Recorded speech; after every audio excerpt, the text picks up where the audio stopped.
efficient. Next line.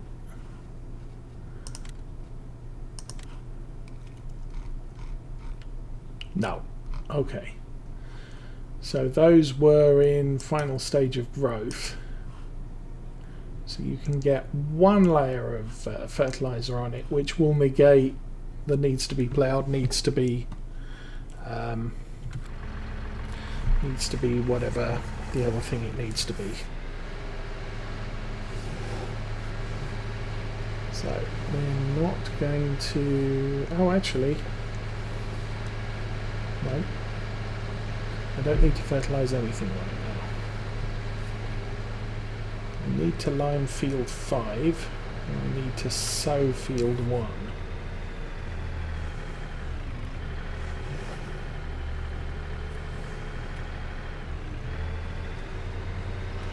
Well, I don't need narrow tyres to lime a field, since I'm fitted and set up. I might as well just do that. And we'll unload that there.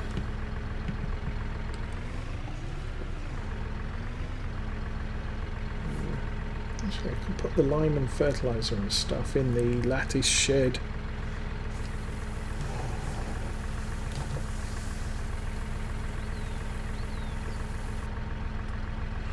And I think I'll go and fill it up completely.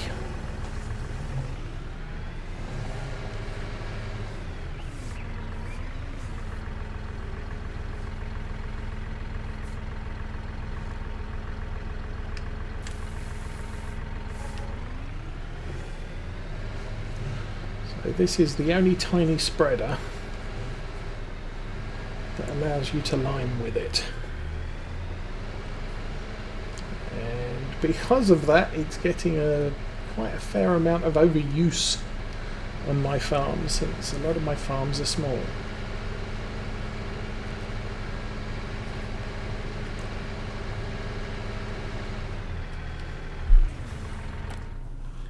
And where is it? Getting something like that or that around these fields, not an easy task.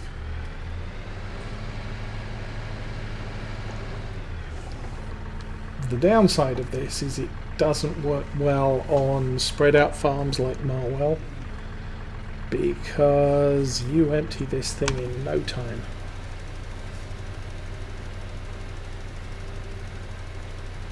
Because it's so small.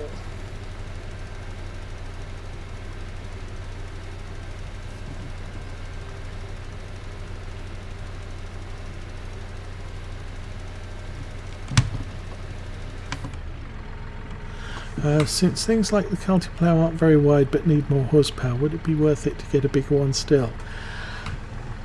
A bigger tractor, are you talking? I mean, that Cultiplow I've got is only 3 meters wide, but it's all that this tractor can cope with.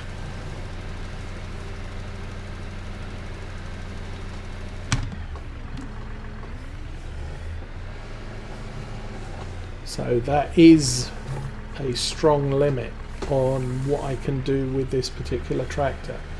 I think at a 150, Cultiplow, subsoiler. At 150, that's 140 horsepower requirement. That's 130 horsepower requirement. Dolomite 4 meter is 150 horsepower requirement. There's now a Kuhn 3 meter for 100. Apart from the Dolomite, the Lemkin Dolomite, these two 4 meter plows, the 150 horsepower tractor's not going to have much problems with it. It might have a little bit of trouble on this field with the steepness of the hill, but it's not a huge deal. At least in my opinion, it's not a huge deal. So yes, with a slightly bigger tractor I could have gone with a 4 meter Cultiplow. As it is, I'm kind of limited myself to 300 meter equipment. because of the size of my tractor. But the history of me playing this farm: first time out I played it as a Fendt farm predominantly. Second time out I played it as a New Holland farm, and this is my third outing, so I'm kind of skipping Fendt and skipping New Holland. I will do a New Holland theme eventually, but for right now, no.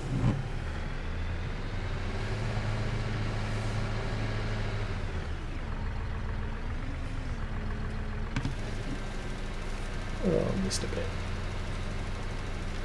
I hate it when you do that.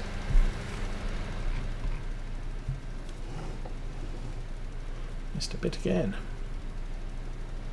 There we go. Actually, I missed a couple of bits. Ugh.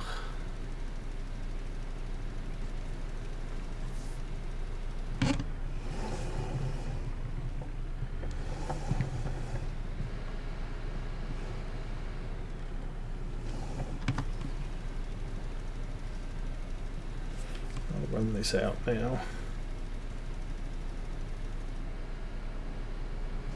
There we go. And we'll run back to the reload point.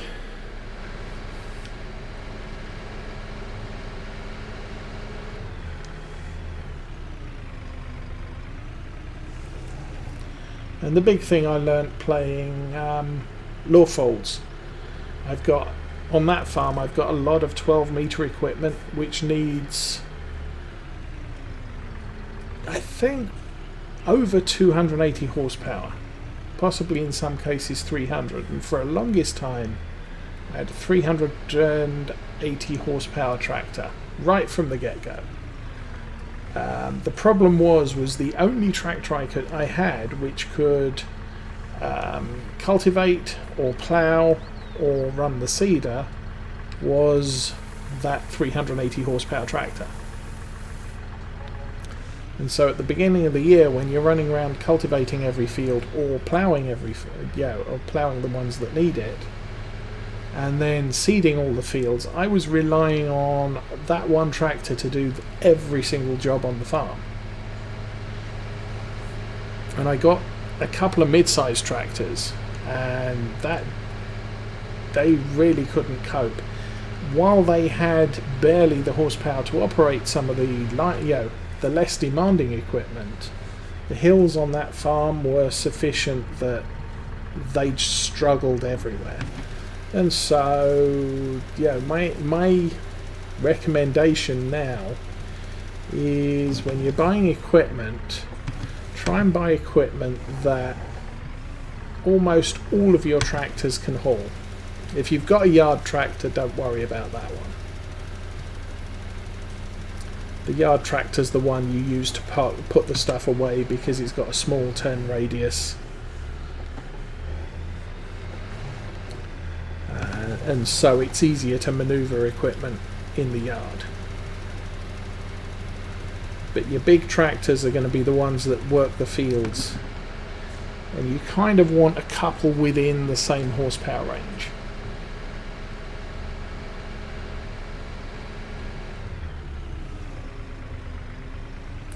Because it ends up giving you the most flexibility in what you can do. Now on Lawfolds I have 3 tractors, all of which can operate all of the machinery. And so I can have one running around cultivating all of the fields that don't need to be ploughed. I can have the other one running around ploughing the fields that need it. And then as the fields get completed, I can then send the third one round to plant the seeds.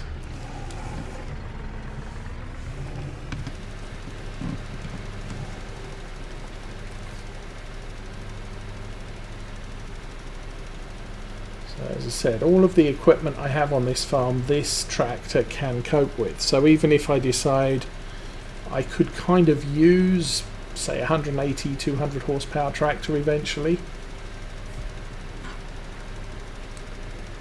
It's going to be overkill for a lot of equipment, but it's probably going to be... How's that look? That looks kind of fine. Okay. We've got 479 litres left. We are going to need to use that eventually.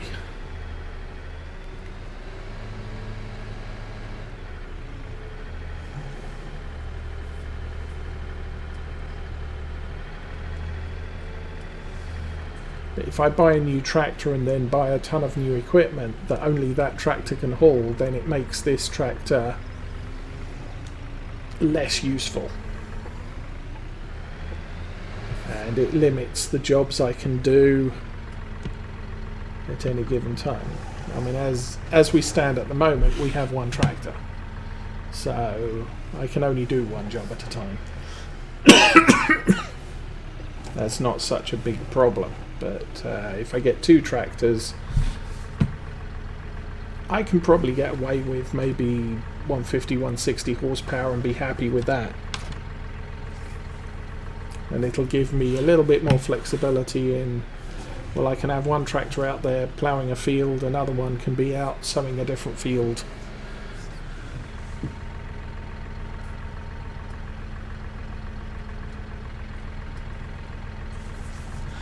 Again, yes, I do like that Case tractor. The limitation is, as the only tractor you have, if you go that route, you can't put a front loader on it.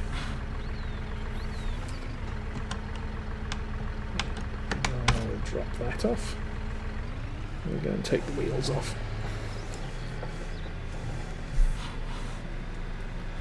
But it's a very versatile tractor for the price. You can put a seriously large engine in it, and it doesn't cost a lot of money. And it has, right, engine first, and we'll put the wide wheels with weights on. And since it's getting difficult to see out the front window, I'm going to run around here.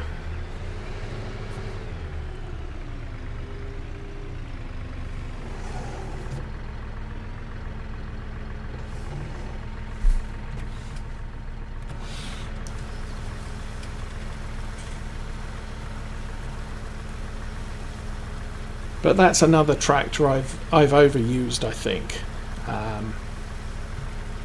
Yes, brilliant tractor, and it's in the same realm as the Fendt Favorite. It's cheap for the horsepower you get. It's very versatile. As I said, apart from the limitation of it can't have a front loader.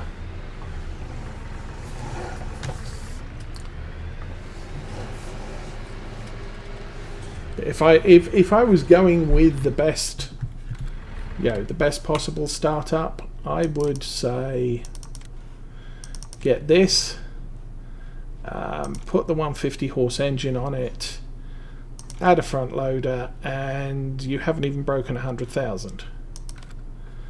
And then get this one, and I mean, we're not even over 100,000, and we've got 170 horsepower. I could go up to 214. Now I'm up to 120, and the biggest is 261, 143. Now let's have a look at a base tractor that has 261. See, we're not finding one. 224. I mean, that's not even that much. If I put the biggest engine on that, 263. I mean, we're over 200,000. So, yeah, as a big tractor, that's a good big starting tractor, and the Fendt is a good small starting tractor.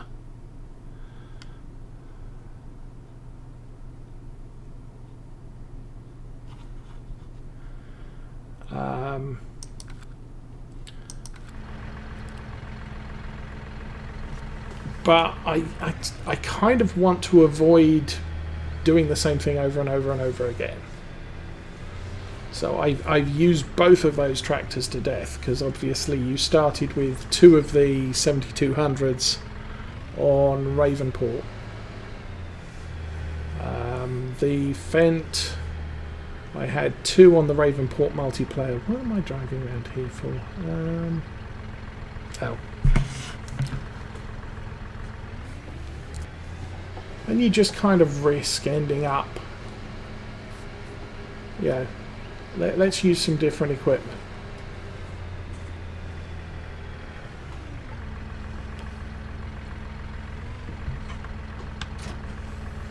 Now, one I haven't really looked at is, where is it? The Armatrack.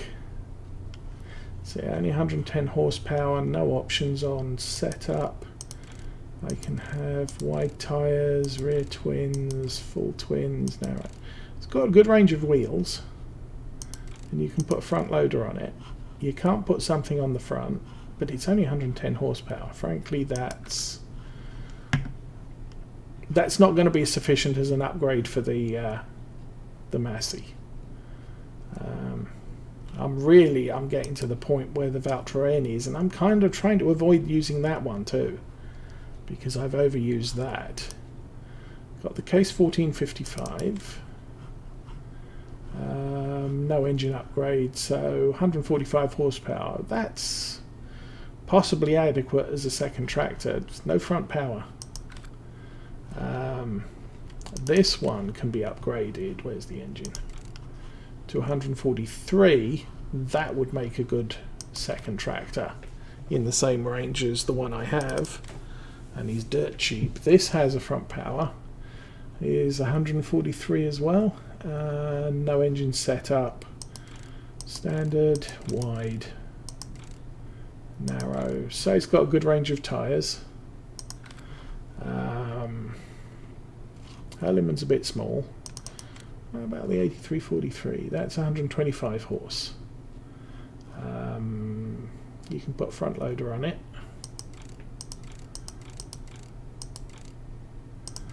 And a good range of tyres. Oh, communal's part of the standard cycle. And then I've got a couple of Valtra mods. Then I'm getting to medium tractors. This is 125. I'd have to up engine this one to get anywhere. 155, 175. See, that would make a good upgrade. I've never used one of these, so maybe I should consider that with an engine upgrade. You can put a front loader on it. I don't need a front loader on it because I've got one on the one I have. Oh, and there we go. Full range of wheels, 117,000. I may consider using something like that as a second tractor eventually. 6M's kind of expensive. Doesn't have a front attach. 164 horsepower. Stara, similar limitation on the front. It's 180 and no options. Wheels, weights, wides, narrows, doubles, standard. So could use a Stara. Valtra T, I've overused that really. So then we're on to the Massey Ferguson 7700, which is 210 horsepower. So that's getting to be overkill.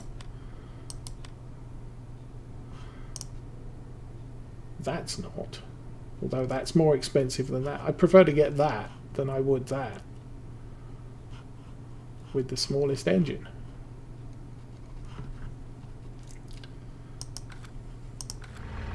Anyway, we were hitching that on the back and loading it with soybeans.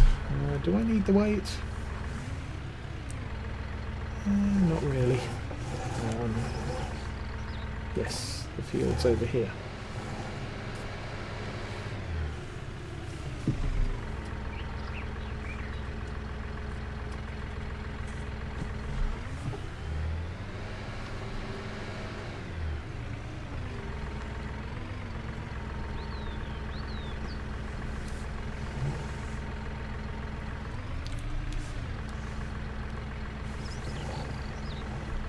So, what's the time? It is... oh, 11:30. I think I will park that there. Do a quick check. Everything is fine and wonderful. This needs to be ploughed. This to me to be seeded and then fertilised.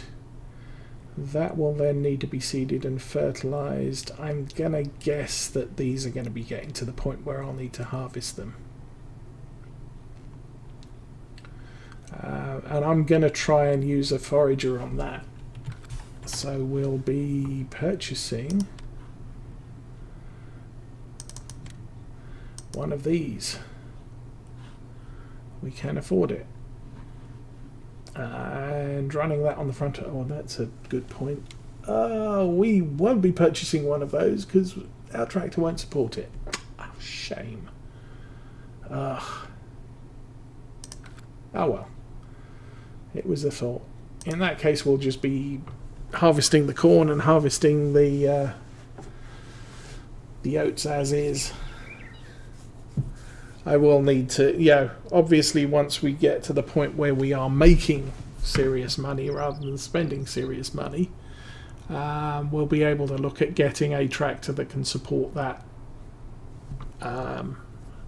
front attachment and actually start foraging the corn. But we don't have a planter either. So if we wanted to replace the corn with anything, I'm going to need one of these. Possibly one of those. Or one of those. Or one of those. Then we get big. Oh, one of those. That's 5.4 metre. That's 54,000. But for now, we're going to be concentrating on cereals and legumes. We'll take the benefit of the sunflowers and the corn for now. But we won't be getting back into planting those until I can afford a planter. As I said, we've still got all the stuff that's in the silo, which includes field 7s, 5s, field 5s, barley that we harvested at the get-go. But for now, I'm going to wish you all a good night. I need some sleep and I have work tomorrow. So have fun everybody, and thanks for watching.